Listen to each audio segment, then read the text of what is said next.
All right, so the title of this session is "The Sky is Not Falling. The new ball handling rule will not ruin the game we love." And here's the description for this session, which I submitted to the PIAA before the convention where I first gave this talk. In February 2025, NFHS announced that it would follow suit with recent rule changes at the collegiate volleyball level concerning ball handling, allowing multiple contacts on the second contact. Some volleyball curmudgeons are convinced that the apocalypse is surely upon us now and that volleyball will be forever ruined. Chad Oberholzer, that's me, will make a case that volleyball officials and players and fans can and should welcome this new reality, which is already proven to have profoundly positive effects on the game. And no setters will be shot in the implementation of this rule change. Just a quick note, the PIAA did not publish that description in its entirety in the convention materials.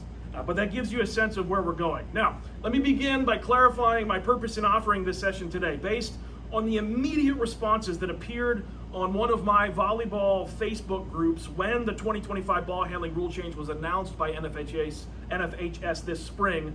I know that there's probably some of you in the room that hate this new rule, absolutely hate it, and you think that I'm nuts for enthusiastically supporting the rule change, which I think is an absolute win for our sport, and that's fine. One of my goals is to change your mind. I'll just be honest about that, and I know that's possible because the first time I heard about this possible rule change, probably now almost 10 years ago when the chatter started, I hated it. I was a setter. Won a few PIAA state championships as a setter, back when the ball was still made with an inflated pig bladder, if those credentials mean anything to you. But I was a setter, and I love the beauty and the skill of this wonderful game. And so my initial reaction was that this idea was a terrible idea. But then I thought about it with an open mind, considered what we're actually talking about here, and I went, well, I don't know, maybe, just maybe. And then I thought about it some more with a few more angles, and I got to a place where I said, you know, this actually might be awesome. We might gain a lot and lose next to nothing. And then the NCAA had the foresight and vision to be the first governing body to sanction the rule change a year ago, and I was excited by then. And lots of people were skeptical. And we did it this past fall during the women's college season, and then the men's college game followed suit in the spring. And countless people I've talked to, officials and coaches and fans, including a lot of those initial skeptics, agreed that it was great. Now, I figured that the PIAA would adopt this rule change in the year 2068, since we tend to be way behind the cutting edge, somewhere much closer to the supremely dull edge. I think it was only like 3 years ago that NFHS allowed us to stop using the Acme Thunderer metallic P whistle, for those that remember that. But here we are making the change already this year. Why? Well, I'll suggest it's at least partially because some of the people sitting around the rules committee table actually watched college volleyball this past fall and thought, at the very least, I don't know, maybe, just maybe, or even thought, oh, that wasn't so bad, or actually thought, you know, I think that was great. And maybe they just talked to people in the college game and heard consistently rave reviews, as I have. In any case, enough people sitting around the NFHS rules committee table were willing to think and consider something new, something different, and I say kudos to them. So if my primary goal today is to change a few minds, my secondary goal is to invite all of us to at least think, to consider, to ponder with an open mind something new, something different for many of us, particularly if you've been around the game for any length of time. At the end of this session, some of you will surely still think that I'm nuts, that I'm completely wrong, that I'm advocating for the complete desecration of our sport, and that's okay, I can live with that. But just go on a little thought exercise with me for a few minutes first, before you make up your mind. That's my request to all of you, including those curmudgeons that the PIAA wouldn't let me mention in those convention documents. To be clear, this session will not primarily be about mechanics and protocols. This will primarily be a thought exercise to help us wrap our minds around this new rule, an admittedly seismic shift. So what are we even talking about? If that's the longest preamble you've ever heard before a speaker has the good sense to get to the point, we're going to get to it right now. And I'm going to begin by reading Rule 948. Multiple contacts are more than one contact by a player during one attempt to play the ball, multiple contacts are permitted only, A, when the first ball over the net rebounds from one part of the player's body to one or more other parts in one attempt to block. B, on any first team hit, whether or not the ball is touched by the block. And then C, and this is the entirety of the new language in the rule book, on the second team hit if the ball is next contacted by a teammate. So historically, A was the only time a double was allowed when it was part of a block. And then however many years ago, it was allowed on the first contact. That was B. C is the new one this year. Now on a second contact, if the ball is next contacted by a teammate. That is the new rule in its entirety. It's not even a full sentence. It's just a compound prepositional phrase or something like that. Multiple contacts now permitted on the second team hit if the ball is next contacted by a teammate. And here's the language from a clarifying point of emphasis from the NFHS. Again, this is new, Rule 948C. It eliminates the judgment call of a multiple contact fault in a single attempt to play the ball on the second team hit if the ball is next contacted by a teammate. So in summary, starting this fall, multiple contacts will be allowed on the second contact just as they have been allowed on the first contact for, roughly 20 years or so. Certainly it's been at least 15 years in NFHS that multiple contacts have been permitted on the first team hit. And some of you may think that that rule change was the beginning of the end. Fair enough. To be clear, we will now be calling the second contact very similarly to the first contact. There is no double contact on one attempt at playing the ball with the unique qualifier as long as the next contact is by a teammate. There is still an illegal contact fault, commonly called a lift or a carry, prolonged contact with the ball. That is still a fault. The ball cannot be caught or thrown. That is still a fault on the first contact, the second contact, the third contact, or the fourth contact. But there is no double contact on the second contact as long as the next contact is by a teammate. A double contact on the second contact that is subsequently contacted legally by an opponent or that completely crosses the plane of the net is still a fault. And two attempts at playing the ball, what are technically the second and third contact, that's still a fault. That's a double contact. So if a player were to set the ball and then go up and attack the ball themselves, that's still a fault, right? We're going to call that. Two separate attempts, not allowed. But the typical double, the chunky set, the one that comes out of the setter's hands unevenly, left then right or right then left, often spinning, though we didn't make the call because of spin. But the typical double on the second contact is no longer a fault most of the time. So does the rule make sense?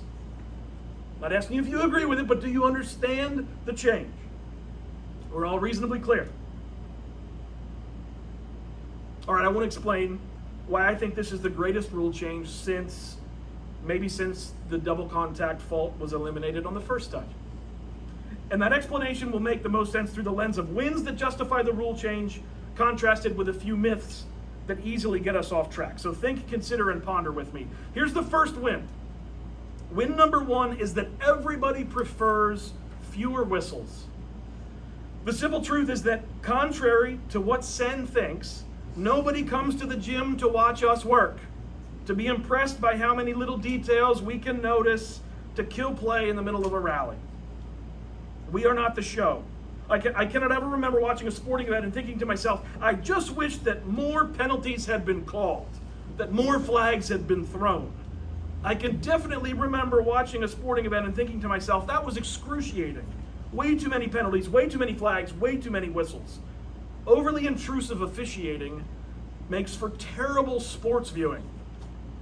Now, I understand that we officials have to call what we see, and we have to penalize and sanction according to the rules. We have to intervene. That is the job. But if we can eliminate arcane, picayune rules that ultimately change very little, that is always a win for the game, for any game. And I want to use a simple analogy. If any of you are field hockey fans, the next few minutes will be uncomfortable for you. And I apologize in advance. But I'm sorry, I need to be honest. It is a simple fact that field hockey is the most unwatchable spectator sport ever imagined by humans, chimps, or hamsters. I have had various friends and family members who've played high school and collegiate field hockey, several Division I college players playing at a very high level. So I have watched a fair amount of field hockey. And it may be great to play or to coach, to officiate, but to watch, it is insufferable. Why? Because the sport basically consists of a series of mysterious penalties. Tweet, change of possession. Tweet, change of possession again. Tweet, change of possession yet again. Lather, rinse, repeat. No one knows what is happening. I have watched field hockey games with field hockey players, and they don't know what is happening. What was that penalty? Probably illegal blinking or breathing through the wrong nostril. It makes no sense. You can only play the ball on one side of the stick. I think that ice hockey has proven without a shadow of a doubt that two-sided stick play works just fine. Field hockey's a mess. And the single worst spectator sport behind even competitive parcheesi and water bocce, because the whistles in field hockey are incessant and constantly disrupt play, and they make no sense. In general, volleyball is not like that. It is a beautiful game, with the exception, historically, of the former double contact rule. If you have watched a volleyball match with a non-volleyball person, what's the most likely whistle that they will question? What was that? And then you have to explain, instead of setting the ball like this, she set it like this. And they're like, what? You're like, no, she's supposed to set it like this, but she set it like this. And after they still don't understand, I basically just say, look, she hit the ball with the wrong side of the stick. Bright minds with authority to legislate the future of volleyball have decided wisely, I passionately believe, that the sport will do well to get as far away from field hockey as possible, though no one has specifically had the courage or the stupidity to use that verbiage in public until right now. The sport is better when we stop stopping play because of this set instead of this set. The more the game flows, the more we stay out of the way and allow the athletes to athlete, the more lovely it is. For everyone except the curmudgeon who believes that all things were better in 1986. And for that person, I can't help you. Fewer whistles make for better sport. More specifically, fewer mysterious whistles make for better sport. And I'll just mention, to try to relieve a little bit of the possible tension in the room, last week when I gave this talk, somebody came up to me afterwards and said, I was a hockey player, a field hockey player. I was a field hockey coach. You're right. So I'm just saying. Here's win number 2. Tension is removed from the gym. Tension is removed from the gym. The second reason why I think this rule change is a huge win is because it sucks the tension right out of the gym. Whoosh, it's gone. If we were to somehow quantify numerically the percentage of fussing and yelling and complaining that emerges in the midst of a typical volleyball match in recent history, how much of that angst is related to second contact doubles, either called or not called? It's easily approaching 50% in most matches. I'd suggest it probably exceeds 75% in many matches, possibly even beyond 90%. Now, obviously, some of that depends on the coach and the official. Here's what we experienced this past year after the rule was changed at the collegiate level. Pleasantness, good sportsmanship, an enjoyable evening, old chap. I've never enjoyed college officiating as much as I did this past fall and spring because a significant percentage of the arguing and bickering and belly aching was just gone. It was gone, and it was beautiful. Now, I don't understand why some people watch sports, or why some people coach sports, or why some people play sports, or participate in sports and all, when it seems as if all they know how to do is yell and gripe. The conversation I have often wanted to have, particularly with coaches, none of you in the room, but with other coaches, I have wanted to say, do you hate this? Are you miserable? Because if so, why do you do it? And the focal point of so much of that antagonism and strife and sourness, it was second contact doubles. We all win when we discard the primary source of all of that arguing. I was not the only one who enjoyed officiating this past year. I was also surrounded by coaches and players and parents who clearly, genuinely had a more positive experience because the one primary thing that made them want to rip the head off of innocent puppies was no longer an issue. When we can allow sport to be sport, competition to be competition, athleticism to be athleticism, with as little of it as possible being tied up in knots over the difference between this And this, it's a win for the game. It's a win for high school athletics. It's a win for us as officials, yes. It's a win for parents and coaches, yes, but it's a win for the student athletes too. When you simply remove so much of the ugliness, you're left with just the beauty. Here's win number 3. Competitive advantages are still false, but competitive disadvantages are now allowed. Now that'll require a little bit of explanation. To the person struggling to understand why we would allow the game to be cheapened and compromised and uglified with less than pristine sets, let's understand a few important ramifications of this rule change and some non-ramifications. And I'll try to make this point by using a football analogy. As far as I know, there's never been a rule in the game of football, at least not in my lifetime, that a quarterback must throw a spiral to complete a pass to a receiver. The simple fact is that a quarterback or a non-quarterback, whoever's throwing the ball, can throw a pass in whatever way they want. They can throw a tight spiral, they can throw a wounded duck, they can throw a jump throw or a shovel pass or a two-handed chest pass. They can do whatever they want to get the ball from here to there, from themselves to a teammate. Well, what is the best way to get a ball from here to there? To throw a spiral. If you throw a non-spiral, you are giving yourself a competitive disadvantage. You are already being penalized for throwing a lousy pass. The advantageous technique is to throw a tight spiral. Oh, and if you can't throw a spiral, they don't let you throw many passes, right? What football does not do is force the official to blow a whistle, kill the play, and stop the action when a poor pass is thrown. The penalty has already been given by simple physics and aerodynamics by making it more difficult to get the ball to the intended target with a wobbly pass. A penalty flag wasn't necessary for the disadvantage to be inflicted on the ball chucker. So let's be clear that this rule change is not removing the penalty for an ugly set. It's simply removing the need to blow a whistle, kill play, and stop action for an ugly set. If you can't set the ball cleanly, you're already disadvantaging your team and diminishing the likelihood of achieving the goal for any set, which in our sport is distributing a hittable set to the attacker. The penalty of a mangled set is an unhittable ball.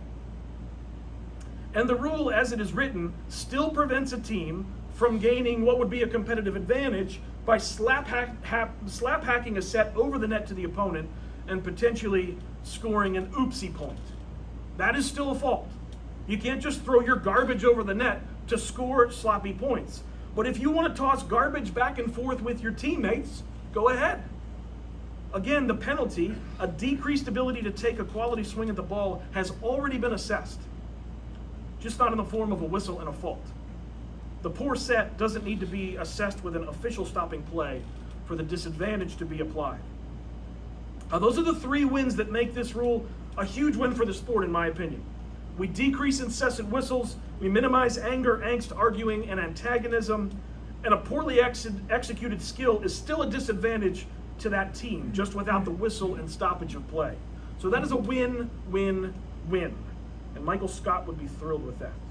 Now, let me clarify a few myths that can easily get in the mix to complicate our reflections on this new reality. Here's myth number 1. This rule change is about making things easier for officials. It is not.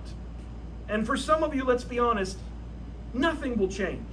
Bill Wolf hasn't called a double since about 1997. So he was way out in front of this rule change. And yes, I'm talking about that Bill Wolf right there, who's officiated multiple national championships, the only one in this room that can say that.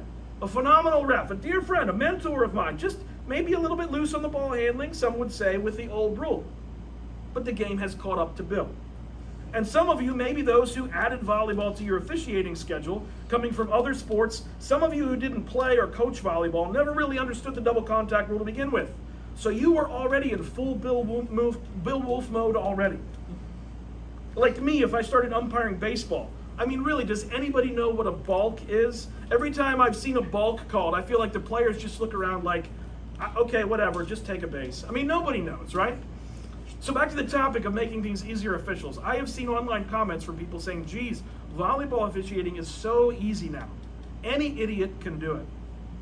To which I say, well, our ranks are so thin these days, we probably could use a few idiots to join us. But as a staunch advocate for this rule change, for me, this is not about making the job easier. It's about removing an unnecessary micro fault, which again is already penalizing the team setting the ugly set, which allows us to focus on the 186 other things that require our attention. And I think I was a better college official last year, not because the job got easier, because I wasn't focusing on this tiny, imperceptible, highly debatable something every couple of contexts, and could better evaluate the full scope of my responsibilities. I think many of us would say that this past year in the college season, we actually called more third contact doubles on sets over the net. We got a little bit tighter to prevent teams from throwing sloppy junk over the net, because we weren't obsessing about the possible minor junk on their own side of the net. And to anyone out there who thinks that volleyball officiating will now be super easy, again, come and join us in our super easy job. We would love to have you. But I do believe that that is not what this is about. Here's myth number 2. Clean setting will no longer be taught. This one comes up with all of the naysayers. Oh, they're just tossing away the need to teach players how to set the ball properly. Right. Just like football coaches don't bother teaching how to throw a spiral. Just chuck it however you want, right? No, 1,000 times no. Will there be a coach somewhere who will tell their players to just slap the ball around on the second contact and will no longer train proper setting technique? Sure, I imagine that there will be. And that coach is called a terrible coach. They were already a terrible coach, and they will still be a terrible coach, and their team will be terrible. You cannot play the game without setting the vast majority of balls cleanly. You cannot run an offense without setting the vast majority of balls cleanly. You cannot set the ball cleanly if you don't train and practice that skill. As some of you know, the Penn State women's team won a national championship this past fall during the first year of this new rule in women's college volleyball. And of course, they won that championship by just mangling the ball around the court, right? They didn't actually use a setter this past year. They just said that whoever was closest to the ball after it was passed or dug, that person would just chunk the ball up to a hitter to attack the ball, right? Is that what happened? Of course not. Penn State won the national championship for the first time in many years, primarily because they had a freshman setter who had the cleanest, purest hands I have seen in rec hall in many years, probably since the last time they won a natty. Izzy Stark was a picture of pristine setting, even though she didn't have to be to avoid a whistle, but she had to be for the team to succeed. Did Coach Katie instruct her to just chuck the ball however she wanted to set? No. Her pure, clean hands allowed them to run a beautiful offense. Clean setting isn't going anywhere. Just like throwing a spiral isn't going anywhere, and shooting a pure jump shot and turning a clean double play are not going anywhere. Here's myth number 3. Skill is eliminated from the game. And I've already covered this skill from a few angles, but I just want to intentionally kick this dead horse. Skill is not eliminated. Mandating the execution of an unnecessarily rigid and specific skill will no longer be essential, but the value of quality setting isn't going anywhere. What is being eliminated is the need to legislate a very particular skill which already has inherent penalties built into violating that skill. So one skill is no longer going to be regulated with precise specificity because the visionaries of the game have realized that the regulation of that skill is not worth the cost. And what follows when we eliminate those handful of whistles in the game that is more fluid, less choppy, more athletic, with longer rallies and more action. And that's a good thing. This analogy will irritate a few of those curmudgeons in the room, but I've already done that, so let's dig a little bit deeper. Watch old clips of basketball when the players dribbled like this, just up and down on top of the ball. And watch the game now, where palming the ball while dribbling is no longer called as it once was. If you think that George Mikan was the pinnacle of basketball excellence, then the progression of that sport drives you nuts. Because the skill of dribbling only on top of the ball has been eliminated from the game of basketball. And in the strictest sense, you are right. But I would argue that watching Giannis or Tatum or Ant-Man do what they do, no longer restricted by an unnecessarily rigid enforcement of an antiquated rule, is a better version of that sport. Loosening the straitjacket on the second contact in volleyball, while technically loosening a particular skill, will ultimately change the game very little, as I previously described. But whatever skill is lost will be more than made up for by freeing the athletes to do their thing. And if your concern is that the two worst teams in the bottom of the league will now be allowed to get away with an ugly massacre of the sport, who cares? They were already massacring the game.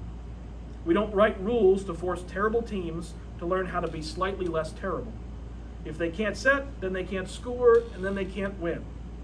So just let them be terrible, maybe now with a fewer whistles. Have we really lost anything there? Here's the fourth and final myth. Our job is to defend the integrity of the game, and this one specifically is for you officials. Our job is to defend the integrity of the game. I will simply state my emphatic opinion that this is not our job. Our job is to enforce the rules of the game as they were written, to facilitate fair play, to help ensure that the game is played fairly in accordance with the language and the spirit of the rules that are presented to us. If you want to write those rules, then get yourself on a rules committee. Interestingly, at the college level, I've always found it fascinating that 0 officials sit on the rules committee. It's entirely coaches, because at that level, the coaches are the power brokers. With NFHS, the rules committee is comprised of, well, I mean, who in the world knows? I think there's some officials, probably some administrators, a pair of walruses, I don't know. But I think it's important to clarify that it is not our job to officiate the game as we would like it to be played, looking for ways to work around the rules that we individually determine we don't like. And I won't name any names, but there are still a few officials in some nearby chapters who don't like that the first contact rule was changed however many years ago. So for all of these years, whenever the first contact is handled in a way they don't like, they simply call an illegal fault, an illegal contact fault. That's a judgment call, there's no argument. If it's funky in any way, it's a whistle. And they are wrong. The only sanction card that I have ever received in my PIAA coaching career was the very last match in my PIAA coaching career in a district playoff match. An official called one of my primary passers, who, by the way, went on to play Division I volleyball.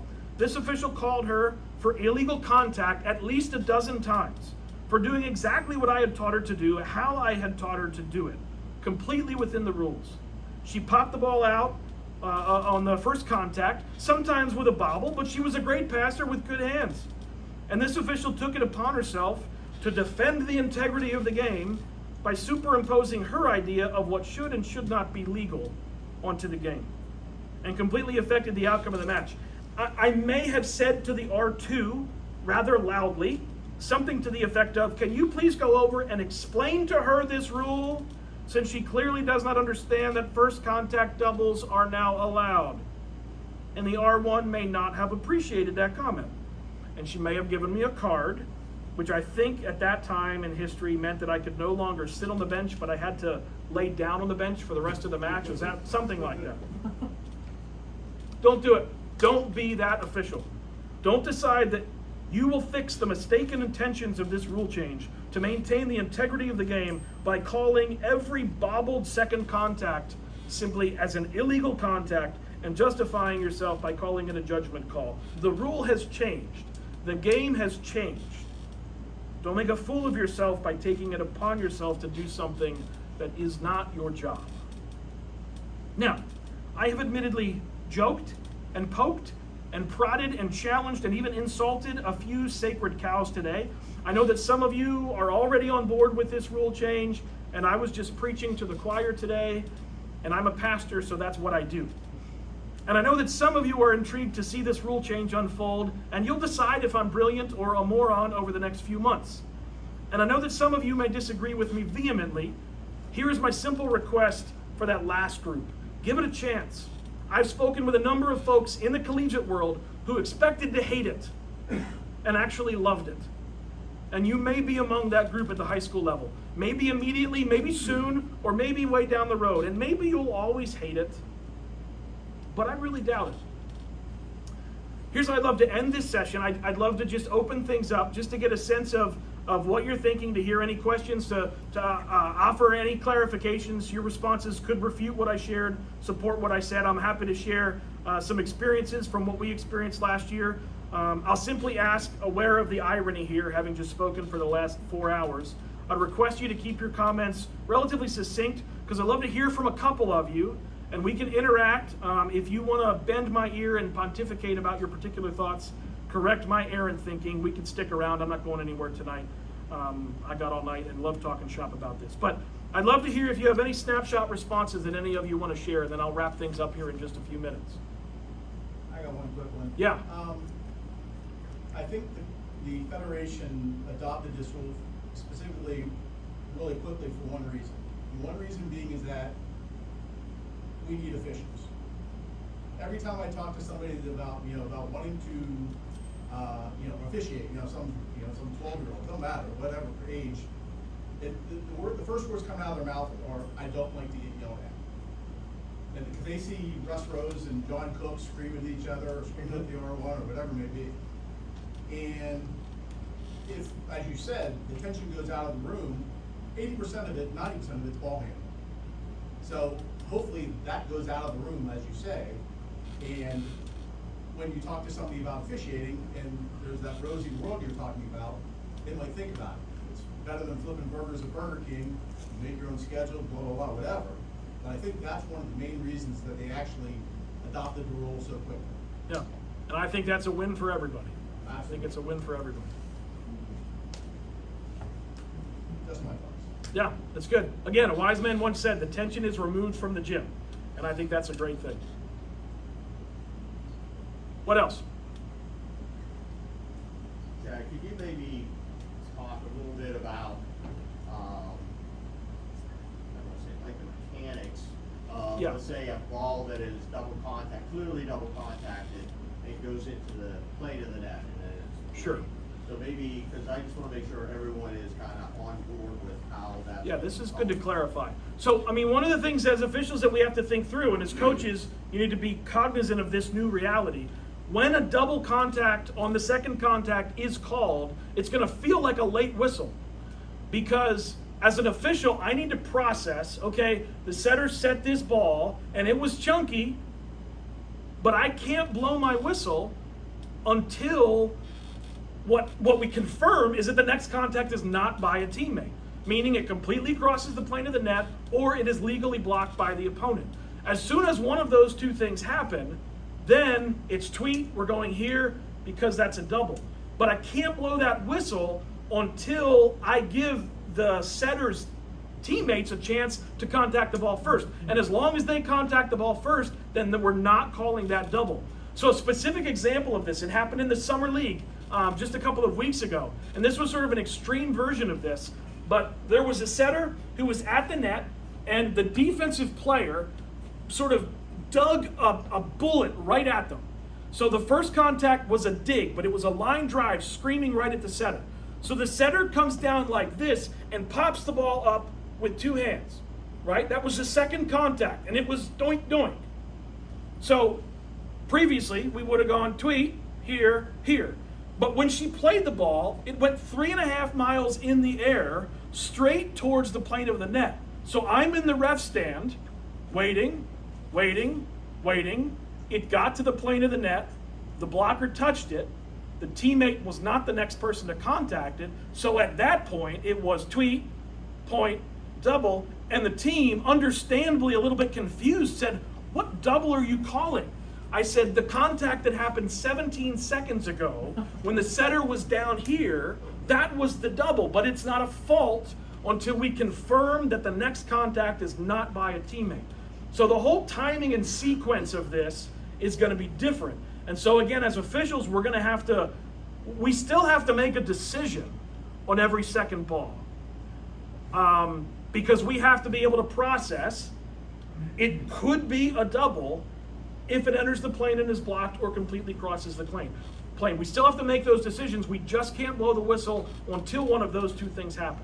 And we're not going to blow the whistle if a teammate is the next person to contact the ball. So every second contact double that we call will feel a little bit slow and a little bit late. And that's how it has to be, because we have to let the play unfold before we can actually call or not call that sanction. Does that clarify a little bit of the mechanic? Yeah, that's what I wanted to kind of make sure everyone was kind of aware of and thinking about that.